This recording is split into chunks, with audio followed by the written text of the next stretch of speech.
Sveiki, internetu iedzīvotāji! Šodien es jums pastāstīšu par Fuji. Fuji ir cekulainais gekons. Angļu valodā viņi saucās crested gecko. Tāpat viņus arī sauc par banānēdājiem. Viņš vēl nav pieaudzis, un tas visdrīzāk ir puika, vismaz tā pateica man, kam es ticu. Tātad viņi izaug no 20 līdz 25 centimetriem garumā. Ar asti ir apmēram 10 līdz 15 centimetri. Viņi, kā jūs redzat, led. Tas ir viens no viņu labām vai sliktām īpašībām atkarībā no tā, kā jūs to skatāties. Kā arī viņiem ir maziņas skropstiņas.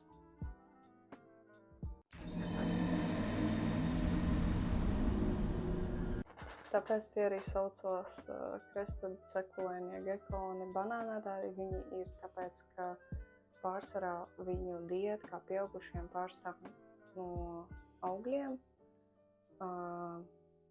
Mājas apstākļos viņus baro ar putriņām. Ir dažādas firmas. Es pasūtu NutriGecko.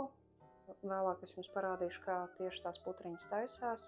Taču tie ēd arī kukaiņus. Es personīgi baroju ar dubijām, viņi vienmēr viņam ir pieejami. Es vienkārši skatos, ka tie pazūd, pielieku 5, tāpēc, ka par daudz nevajadzētu viņi nomirst, ēdot paši un bez ūdens. Bet 5 liekas man kā normāls daudzums. Šādam te maziņajam viņš uztraucās. Redzēt, kā viņš strauji elpo. Jā, viņiem arī uztraucoties mainās krāsa, kas ir netipiski citiem gekoniem. Viņiem ir tā saucamā degšanas fāze, kad viņi paliek tumšāki. Nesen lasīju par gadījumu, kur cilvēks nopērka pilnīgi tumšu gekonu izstādē. Izstādē viņš, protams, bija uztraucies, nenormāli daudz cilvēku, stresa faktoru. Un mājās atvedot to gekonu, viņš palika pilnībā balts. Tā kā tādu gadījumu arī mēdz būt. Un, ja jūs pērkat no kāda cilvēka, kas viņus pavairo, tad es iesaku pajautāt bildes dažādos apstākļos, kur tas gekons ir gan mierīgs, gan nemierīgs, un jūs saprat. Kā arī viena no viņa īpašībām ir tas, ka viņiem nav plakstiņi. Guļot, viņš vienkārši nedaudz piemiedz acis, un tas arī ir viss. Viņam ir tāds kā aizsargslānītis, aizsargzīņa, kas pasargā viņa acis. Un tīrot, viņš vienkārši nolaiza sev acis. Es ielikšu video, kā tas tieši notiek. Viens no mīnusiem šiem gekoniem ir tas, ka aste viņiem neataug. Kā redzat, viņam aste vēl ir. Es ļoti cenšos uzmanīgi ar viņu apieties, bet ir gadījumi, kad jau pieaugušiem nokrīt. Un tad viņiem izskatās vienkārši kā tāds vartas dibens. Bet neskatoties uz to, viņi ir pilnībā veseli arī, ja viņi nomet asti. Vienkārši viņi neataudzē viņu atpakaļ kā cita gekona veidi. No dienas režīma, no rītiem un vakaros viņi ir visaktīvākie, tāpēc cilvēkiem, kuri grib pa dienu redzēt savu dzīvnieku, neiesaku. Pārsvarā viņu redzu vakarā, viņš stāv šeit uz zariņa un skatās uz trauciņu, kur viņam ir tarakāni, un ļoti cītīgi viņus medī. No rītiem es redzu tikai, kā viņš staigājās un mēģina iekārtoties kādā vietā. Par terāriju un kopšanu. Terāriju viņiem vajag diezgan palielu. Agrāk tie bija 45 uz 60 augstumā, taču tagad zinātnieki ir uzstādījuši kā minimumu 45 uz 45 uz 90. Nav tā, ka, ja jums ir tāds gekons, jums uzreiz jāpērk tāds izmērs. Šim te pietiktu ar šādu veidu izmēru, kāds viņš ir tagad, uz pusi mazāk nekā šis, jo kamēr viņi ir maziņi, liela telpa var viņus uztraukt. Viņi var atteikties ēst, viņi var vienkārši sēdēt vienā vietā un konstanti stresot. Tā kā viņi arī ir diezgan atšķirīgi izmēros, jāskatās, kāds ir tieši pieaudzis indivīds beigās. Šis mums ir paštaisīts terārijs, tāpēc pēc laika mēs vai nu taisīsim lielāku, vai nu pirksim lielāku viņam, ja viņš izaugs pietiekoši liels, jo puikas mēdz būt daudz mazāk par meitenēm. Ne izteikti tā, ka uz pusi mazāk, bet tomēr mazāk viņi visbiežāk ir. Kā visas ķirzakas ādu viņi met nost, taču to reti īpašnieki redz. Es to pieredzēju vienreiz tīras veiksmes un sakritības dēļ. Es pamodos no rīta un redzēju, kā viņš to ēd, burtiski vēl kā cimdiņus nost no rokām, no ķepām un apēda. Tā viņi dara ļoti bieži un tā viņi vienkārši uzņem tās uzturvielas atpakaļ. Tas notiek, kamēr viņi ir maziņi, var notikt aptuveni reizi dažos mēnešos, kamēr vēl mazāk biežāk, un kad pieaug, to viņi dara jau retāk, bet vienalga viņi to turpina darīt visu savas dzīves garumā, vienkārši visdrīzāk jūs to vienkārši neredzēsiet. Viens no lielākajiem plusiem šim gekonam kā iesācējiem, tas ir tas, ka viņam nevajag lampu un sildītāju. Ja jums mājā ir no 21 grādiem līdz 25, tas ir ideāla temperatūra viņiem. Labākais ir 24, 25, bet pār 28 viņiem var būt letāli, ja tas ir uz ilgu laiku. Zem 20 arī ļoti nav vēlams, viņi var sākt salt un būt apātiski. Par lampu runājot, nav tā, ka no tā nebūs nekāda labuma, vienkārši tas nav nepieciešams, kā pieņemsim agāmām, ir nepieciešama lampa. Citādāk viņiem var sākties kalcija deficīta un kaulu slimības. Pie barošanas arī ir jāiekļauj kalcijs un D3 vitamīni un multivitamīni.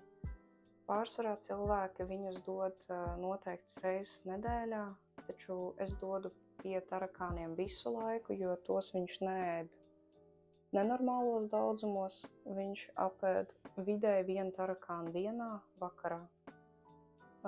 Lielākais daudzums, ko es esmu redzējis, ko viņš apēd, ir 3. Tāpēc viņš noteikti nepārēdīsies, taču ja jums ir uztraukums, ka jūs pārbarosiet vitamīniem, ja, tad labāk dot mazāk. Mazāk šajā gadījumā ir labāk nekā vairāk.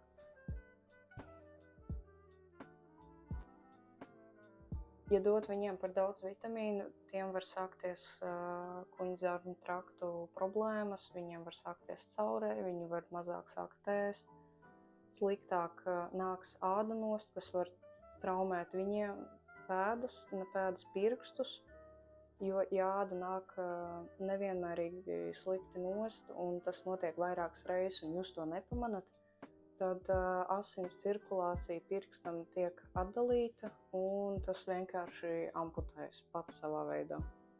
Bet vispār nedot vitamīnus arī ir kaitīgi viņiem, it īpaši mātītēm, kad viņas dēj olas, ir ļoti svarīgi kalcijs, jo tomēr viņas veido nākošo paudzi. Par viņu turēšanu, kā jau es pieminēju, asti viņi nomet, starp citu uz astes viņiem arī ir tāds lipeklītis. Nevarēs īsti redzēt, tas ir vairāk fiziski sajūtams uz pirkstiem un uz astes galiņu. Viņiem ir, to var salīdzināt kā jakas lipeklīši, kas ir uz apkaklēm. Viņi tiešām labi turās, pie stikla viņi arī ļoti labi pielīp, dažreiz nevar dabūt nost. Bet par pieredināšanu pie rokām tas nav īsti tas gekons kā leopardu gekoni, kuri pierod pie rokām un uz visu dzīvi praktiski pierod. Šie te draugi, viņi katru reizi, man vismaz ir tāda sajūta, ka viņš pirmo reizi dzīvē tevi redz.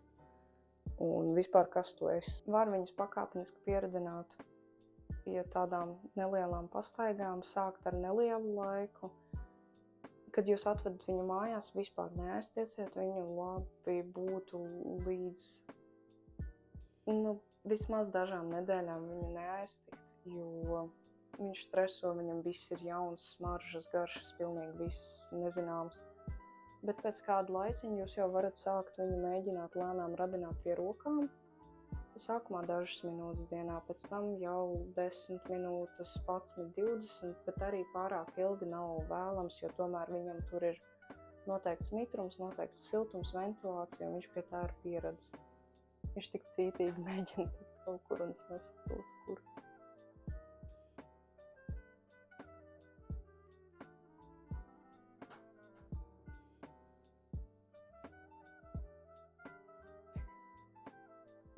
Bet jā, par terāriju iekārtošanu ļoti svarīgi ir izvēlēties substrātu, kurš uztur mitrumu. Es kā parasti izmantoju kokosriekšu šķiedras substrātu, un vienā stūrī es ieliku sfagnum sūnas, kas ir paredzētas terārijiem, tās ļoti labi uztur mitrumu. Terārijai jābūt iekārtotam vertikāli. Viņi ir gekoni, kuriem patīk parāpot, tie nav atkal jau leopardu gekoni, kuri pārsvarā vertikāli uzturās. Un jā, viņiem ir svarīgi, lai būtu daudz mākslīgi augi, daudz tekstūras slēptuves, it īpaši virs zemes, jo uz zemes viņi uzturās ļoti rēti. Es esmu redzējis, kā viņš ir uz zemes labi, ja 2 reizes, un viņš pie manis ir jau pāris mēnešus.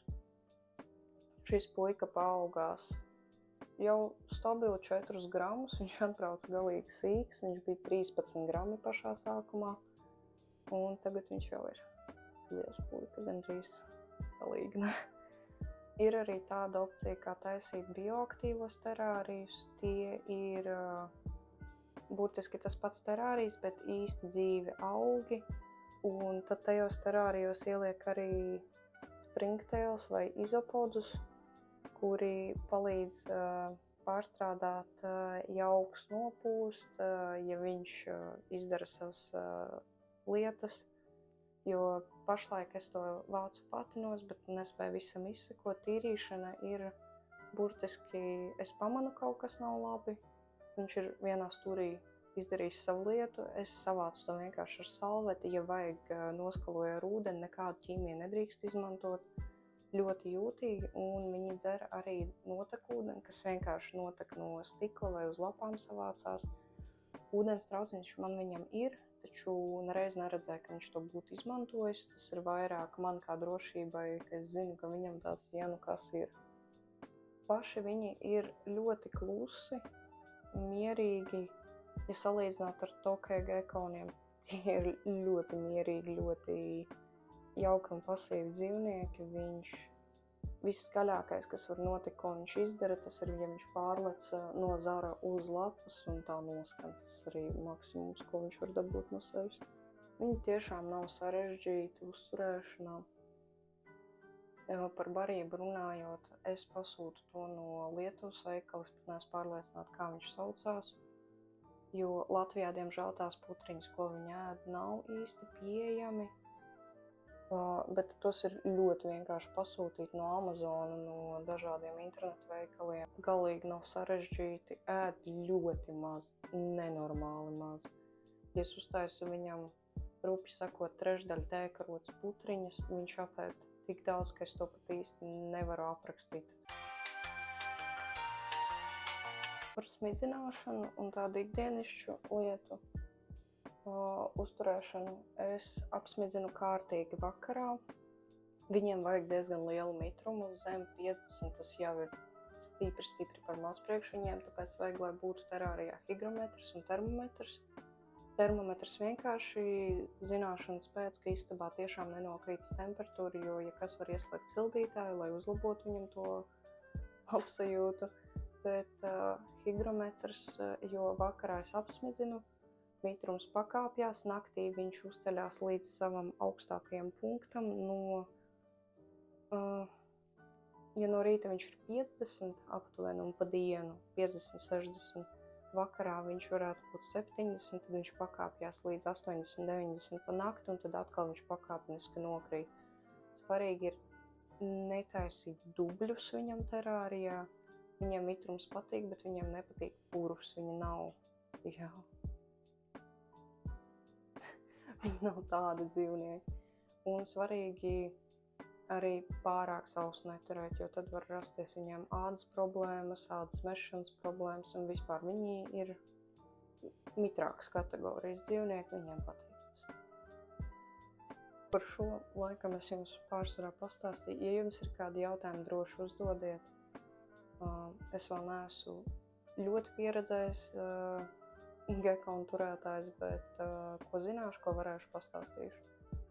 Šie draudziņi ļoti vienkārši, pārsteidzoši vienkārši. Vietu viņiem vajag diezgan, bet viņi salīdzināt to ar suni vai kaķi, tas ir nekas. Turi guļamistabā, es turu guļamistabā šo. Absolūti netraucē gulēt, absolūti nav nekādu smaržu, nekādu pārāk daudz mitruma vai kaut kādu skaņu. pilnīgi superīgi dzīvnieki.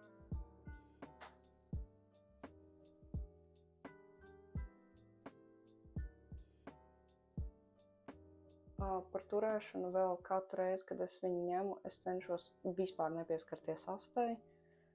Es viņu ņemu pārsvarā aiz kakla ar priekšējiem pirkstiem un tad tā kā paceļ viņu burtiski kā skūpoju viņu uz savas rokas, jo pagaidām viņš vēl nedaudz no manis baidās, bet kad es viņu paņemu, viņš nomierinās, tāds, tu nav nemaz tik slikti.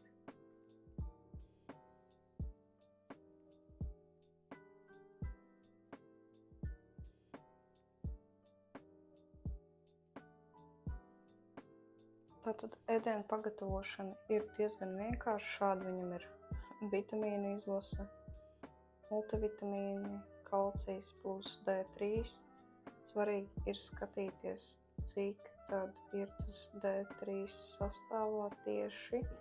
Ir arī labākas firmas, ir tādas firmas, ko cilvēki parasti neiesaka, bet es ņēmu šo, jo tas bija pieejams visātrāk un baigi es par viņu nesūdzos. Pagatavošanai mums vajadzēs burtiski tikai trauciņu ēdienu, un šeit man ir jau sajaukti vitamīni, jo es viņus izmantoju arī tarakāniem, un vieglāk viņi jau ir gatavi. Tur ir kalcijs plus D3 4 piekdaļas, 3 ceturdaļas aptuveni, un multivitamīni ir daudz mazāk, tos ir ļoti viegli pārdozēt. Te ir barība, ko man vēl iedeva pārdevēja līdzi, un dažādas garšiņas, jo gekoniem patīk ik pa laikam kaut ko pamainīt. Pārsvarā viņam pašlaik garšo papāja. Es parasti ņemu ar karotes otru galu, jo tiešām viņiem tās barības šitik ar galvu pietiks. Iebaram. Šķiet vēl viņam iedot. Viņš ļoti izsalcis. Es savam tarakānus vienmēr lieku, lai viņi ir pieejami.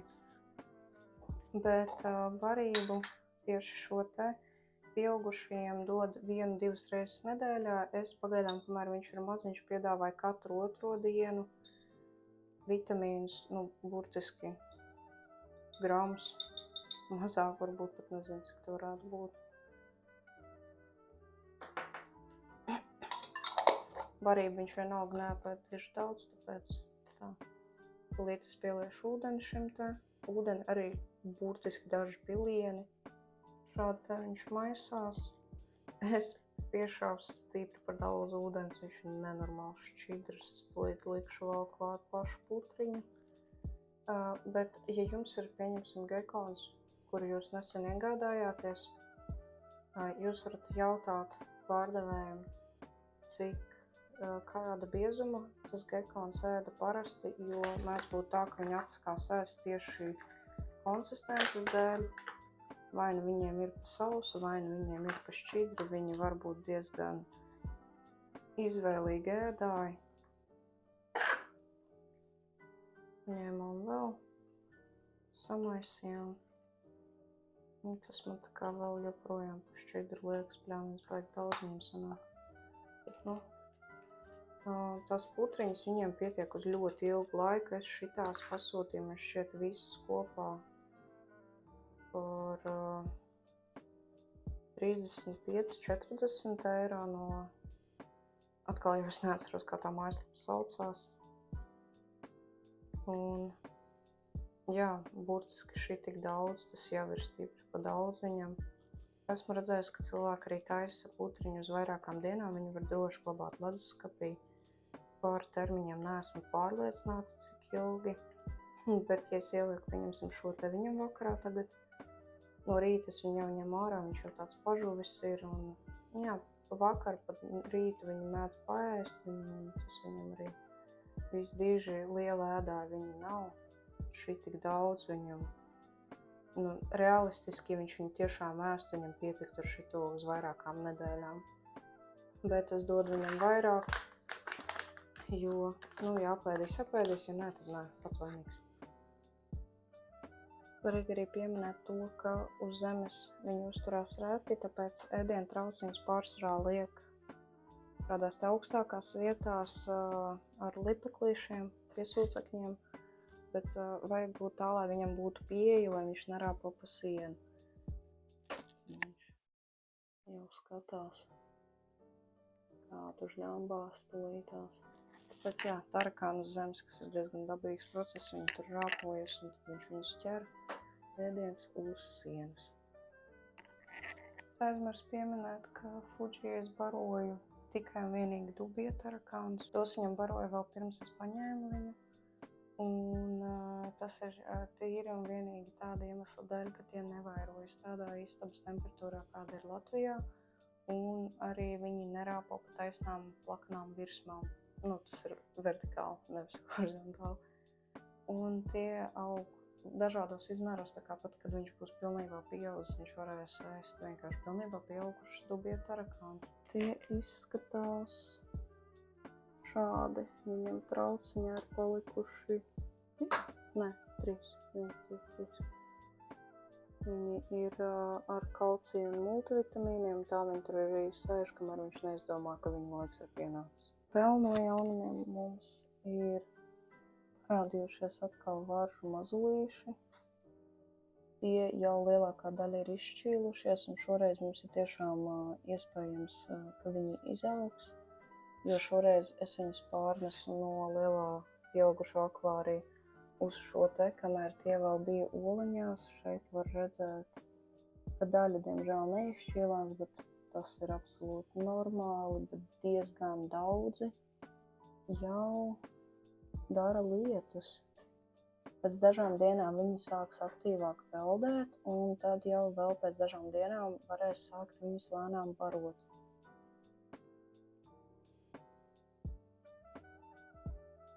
Vēl no tādām interesantām lietām brīvdienās notika Pet Expo, un šajā reizē es, diemžēl, atstāju tur pārāk daudz naudas, bet es piepildīju 2 no saviem sapņiem.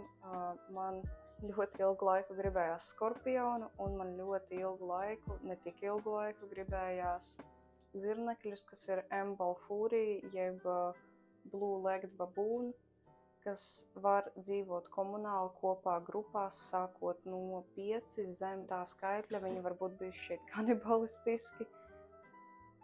Šeit ir mūsu pirmais skorpions, tas ir Asian Forest skorpions. Šeit, diemžēl, viņu nevar tik ļoti labi redzēt. Es izvēlējos kastīti, kura viņai būtu ērta un arī tumšāka. Un šeit mums ir community. Viņi vēl nav iedzīvojušies, bet tie zirnekļi ir ļoti iespaidīgi savos tīklu tīšanos. Viņi notīs visu aizmugurējo daļu ar tīkliem, visdrīzāk, ja viņi tā izvēlēsies, taču pagaidām viņi ir satinuši tikai ļoti minimāli šeit. Pagaidām es viņus neesmu barojusi, bet pēc dažām dienām varu mēģināt nofilmēt arī to. Šeit ir 6 indivīdi. Tie man izmaksāja katrs, būtu maksājis 12, ja es ņemtu vienu, bet tā kā es ņēmu vairākus, man maksāja tas 10 eiro.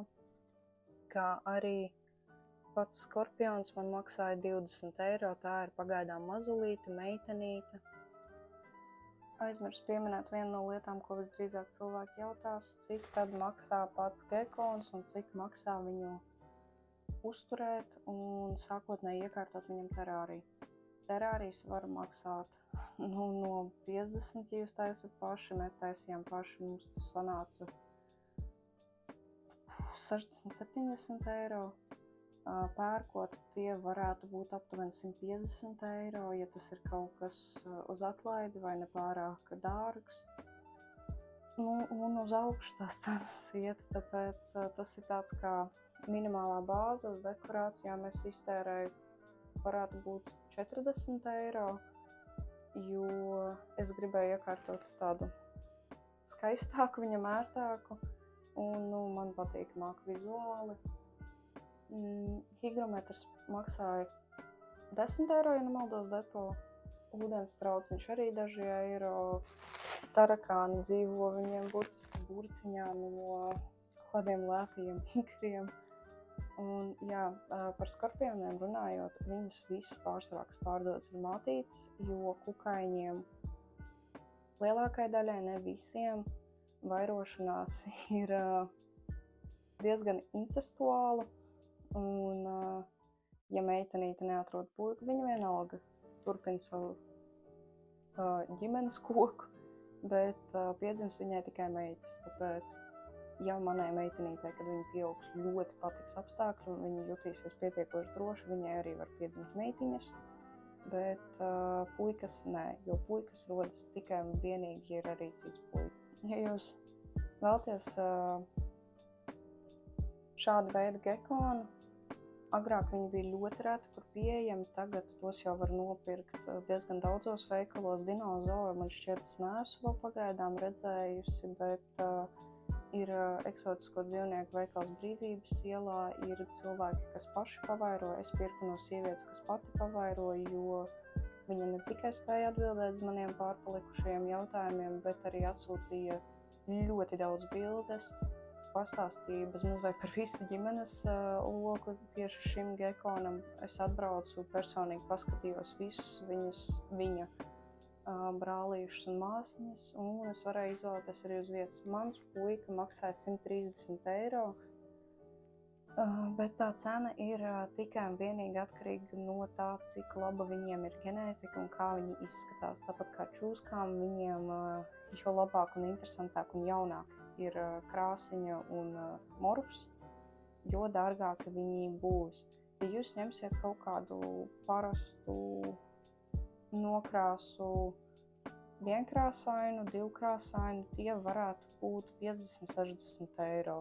Taču jo šikāku jūs gribēsiet, jo skaistāku vai unikālāku, tie jau var būt 200+ eiro. Šis bija kopumā viss, ko es jums vēlējos šodien pastāstīt par Fujisavu gekonu un par jaunumiem, kas notika mūsu dzīvnieku pasaulē. Paldies jums, ka skatījāties, un uz tikšanos nākošajā video.